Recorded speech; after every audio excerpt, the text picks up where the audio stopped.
This is the BBC. This podcast is supported by advertising outside the UK. Want the high-stakes stuff? The believe the hype stuff? The criminally good, emotional roller coaster, can't believe what you're seeing stuff? You know, the good stuff. AMC Plus has it all. Can't wait for the beginning of the end? Watch all new episodes of The Walking Dead 1 week early. Want to be chilled to the core? Set sail with The North Water, a thrilling Arctic drama starring Jack O'Connell and Colin Farrell. Plus, uncover gripping true crime content ad-free and on demand. Expect the epic with AMC Plus. Sign up today at amcplus.com. AMC Plus. Only the good stuff.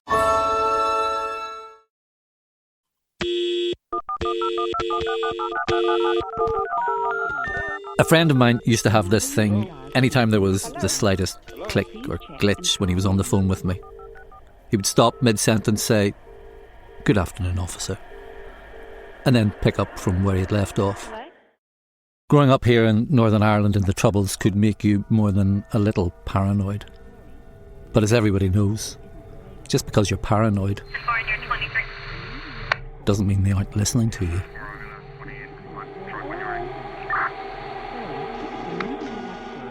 The way I heard it, Special Branch and MI5 detected so much phone traffic between senior Republican figures in Belfast on the night of Sunday the 19th of December 2004, they thought the IRA might be about to decommission its weapons.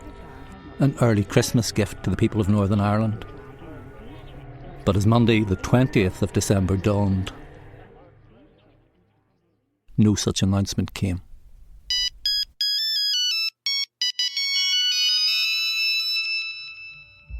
What no one in the police or the intelligence services seems to have picked up were the calls made that Monday between several locations across Northern Ireland. A house in Polglass in suburban West Belfast, where two masked men are watching over Rose and Jerry Ward, their son and his girlfriend. A house at the end of a country lane where three other men are holding Karen McMullen. And the streets around the cash centre of the Northern Bank in the heart of Belfast, where Rose and Jerry's other son, Chris, and Karen's husband, Kevin, both work. We will assume, since it's about to arrive centre stage, that there's a phone ringing too in the white box van with two men inside who may or may not already have donned ginger wigs. Today, police revealed the van used by the gang crossed the border on the main Dublin to Belfast We'll road. place another phone in the pocket of a man in a black trench coat and baseball cap who just after 6 o'clock is beginning to make his way towards Queen Street, which runs at a right angle to Wellington Street and the headquarters of the Northern Bank. By 6 o'clock, Kevin McMullen, as the most senior member of staff and key holder on duty in the bank's cash centre, has told everyone but junior colleague Chris Ward they can knock off for the evening. By the dictates of the rota, Chris is Kevin's fellow key holder tonight. At the time Chris was responsible for preparing the rota for the week ahead, it had been done in time for it to be posted up on the Friday. The gang carrying out the biggest bank heist in British and Irish history have decided it will take place in stages. Stage 1 involves the Umbro holdall that Chris Ward picked up from his house when the gang took his family hostage and told him to pack his uniform for work.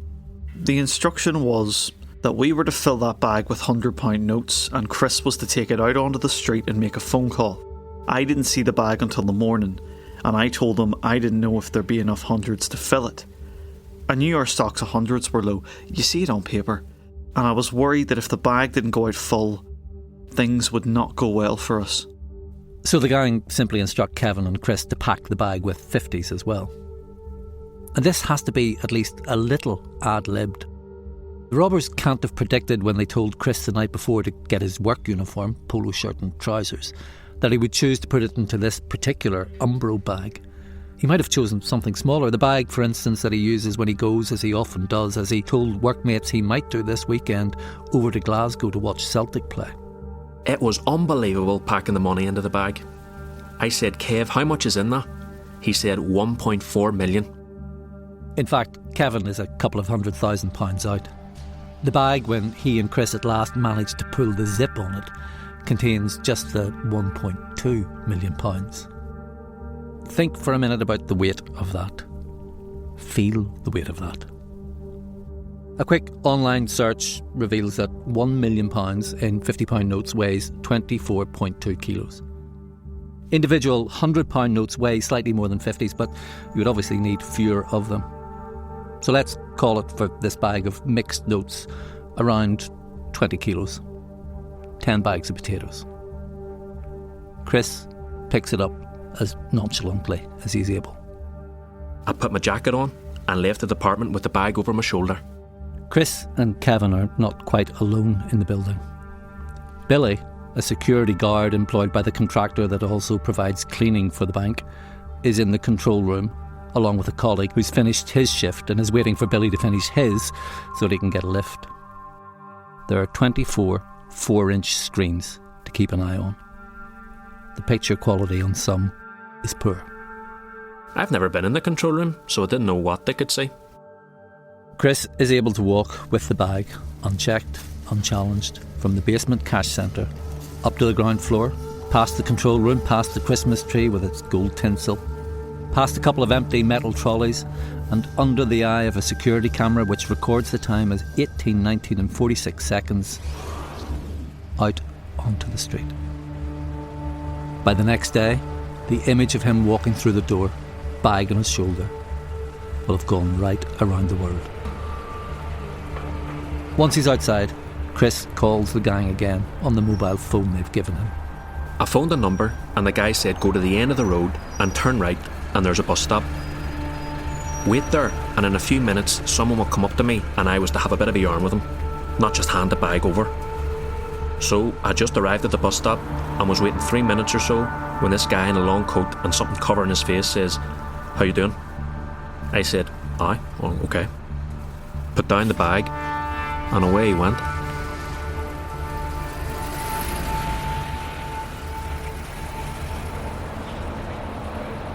It seems such a strange part of the sequence of events.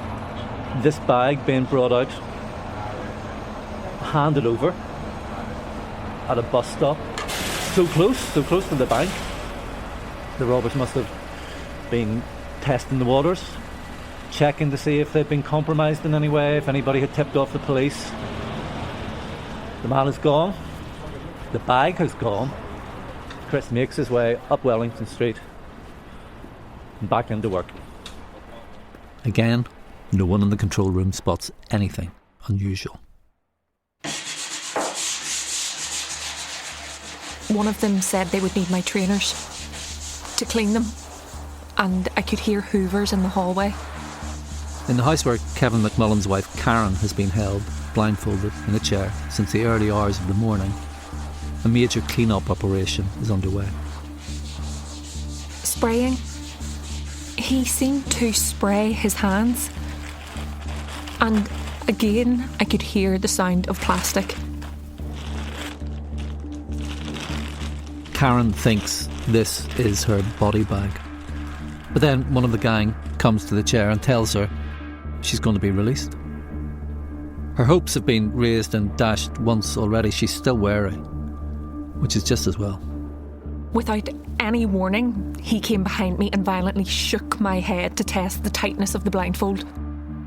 The man leads her through the now silent house in her sock soles to the hallway, spread with, yep, she feels them underfoot, those plastic sheets she heard. He tells her to strip to her underwear. There's a boiler suit on the ground beside her. She's to put that on. Her trainers are there too, presumably now having been cleaned to remove anything that could connect them to the house. Someone then closed a door behind me and in front of me. Karen does as she's been told, stripping and putting on the boiler suit. For the life of her though, she can't find the trainers. My head was still covered and I felt about for them, but I couldn't find them. Then a man, she doesn't know which man, hands the trainers to her and helps her into them.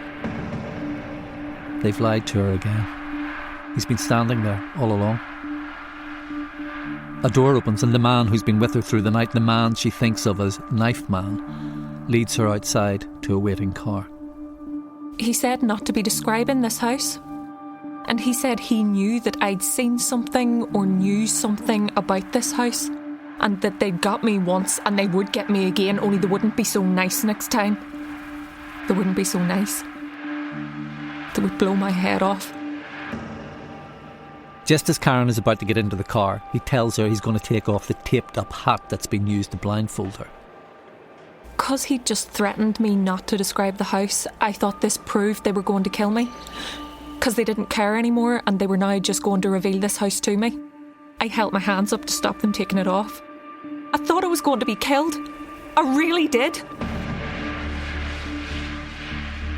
But the man insists they need the hat for forensic reasons. And in one movement almost, he pulls it off Karen's head, pushes her face down into the car and puts a cloth over her head. He was leaving me now and I really panicked. I thought he wasn't prepared to kill me himself and he was handing me over to other people.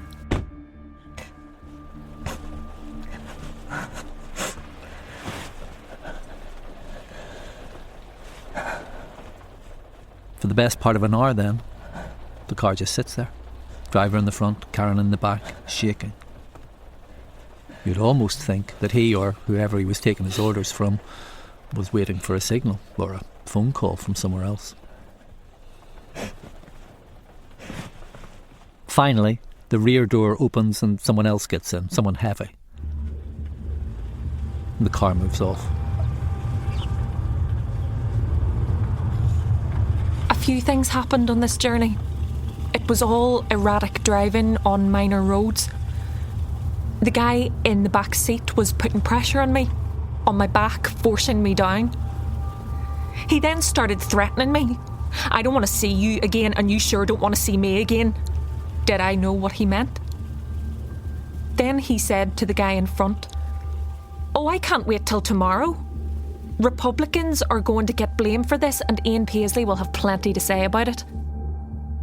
When I hear Karen give evidence in Belfast's High Court several years later, that's the one line from her extraordinary testimony that really jars. It's not her recall that's the problem. It's the line itself. It's the man saying it. I mean, if you were to put that into a script, should the actor who has to deliver it think the robbers aren't Republicans and genuinely find it funny that people will think they are? Or that they are indeed Republicans and are seriously trying to persuade Karen that they're not? Or that they are Republicans and are getting some kind of a kick taunting a captive woman in this way? Of course, the man is right. Republicans do get the blame. More specifically, the IRA. And Ian Paisley does have plenty to say about it. Everybody has plenty to say about it. This was not a victimless crime. Two families were kidnapped, they were abducted, people were threatened with death if they did not comply with the kidnapping. There's no doubt about that this is an attack on Republicans and an attack on the peace process. I mean, it's black propaganda. You can't share power in government and engage in criminality or paramilitary activity. Who are they? Well, I'm asking you, are you convinced that there is no Republican involvement in those whatsoever? No, but you're saying that there's a possibly Macabre-esque view that this might even be to pension off some of their members. Is it your assessment that you're going to catch them? But you know what? That line in the car? It's still a cruel, cruel line. That's the note I'd give an actor. Go for cruelty. Hi, I'm Amy Devers, host of Clever, a podcast about the creative visionaries who shape our world and culture. This year, iconic design company Braun is turning 100. I spoke with Oliver Graves, head of design at Braun, about the lasting impact of the brand and the Braun Prize, their international competition for young designers, inventors, and students. The deadline to enter is August 29th, so there's still time. For details, visit braunprize.org and subscribe to Clever at cleverpodcast.com.